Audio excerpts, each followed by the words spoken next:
বৃষ্টির দিনের একটা সুন্দর সকাল।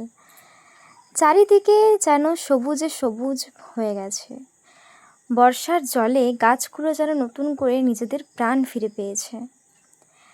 এখন চারিদিকে ঠান্ডা বাতাস বইছে, আর এই বাতাসে আমি একটু বেরিয়ে পড়েছি হাঁটতে।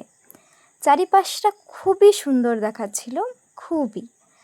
আমি এখানে একটু ঘুরছি, চারদিকটা দেখছি, চোখেরও যেন শান্তি। আর এই যে এটা হলো আমাদের বাড়ি। তারপর আমি এখানে চলে এসেছি ছাদে। ছাদের থেকে ভিউটা দেখতে আমার খুবই ভালো লাগে। আর এখানে যে আমাদের বাড়িতে নারকেল গাছ, আম গাছ, বৃষ্টি পড়ে সেগুলো যেন পুরো পরিষ্কার হয়ে গেছে, যা দেখতে আরও বেশি সুন্দর লাগছিল। আমি এখানে ছাদে কিছুক্ষণ এই ঠান্ডা বাতাস, এই প্রাকৃতিক দৃশ্যটাকে উপভোগ করছিলাম। তারপর এখন আমি চলে এসেছি খেতে। আমি তাড়াতাড়ি খেয়ে নিচ্ছি, কারণ এরপর আমার পড়াতে যাওয়ার আছে। এখন আমি রেডিও হয়ে নিয়েছি, এবার আমি যাচ্ছি পড়াতে। চলে এসেছি পড়াতে। পড়ানো কমপ্লিট করে এবার আমি বাড়ি যাচ্ছি। রাস্তার চারিপাশে গাছে পরিপূর্ণ, আর এখানে বৃষ্টির কারণে জলও জমে আছে।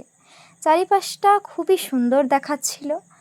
আর এই মাঠগুলো তো কোনো কথাই হবে না, এতই দারুণ লাগছিল, যেন আকাশের সাথে মাঠটা পুরো মিশে গেছে। অসাধারণ সুন্দর। আর এর মাঝে এই দৃশ্যটাকে উপভোগ করতে করতে আমি বাড়ি ফিরছিলাম। বাড়িতে আসার পরে আমি এখানে বসে পড়েছি আমার ছোট্ট ভাই ঘন্টু, ওকে পড়ানোর জন্য। ওকে পড়ানোর পরে বিকেলবেলা আমরা ঘুরতে গেছিলাম। আর এই যে চলে এসেছি আমরা ঘুরতে। আমাদের এখানে গ্রামটা খুবই সুন্দর, আর এইরকম একটা বর্ষাকালের দিনে তা আরও বেশি সুন্দর লাগছিল। এটা আমার একটা বান্ধবী, আর আগে ওটা আমার বোন ছিল। এখন রাস্তাতে আমরা আস্তে আস্তে হাঁটছি, আর আমি ওদেরকে একটা জিনিসই বলছিলাম যে চারপাশটা অসাধারণ সুন্দর দেখাচ্ছে।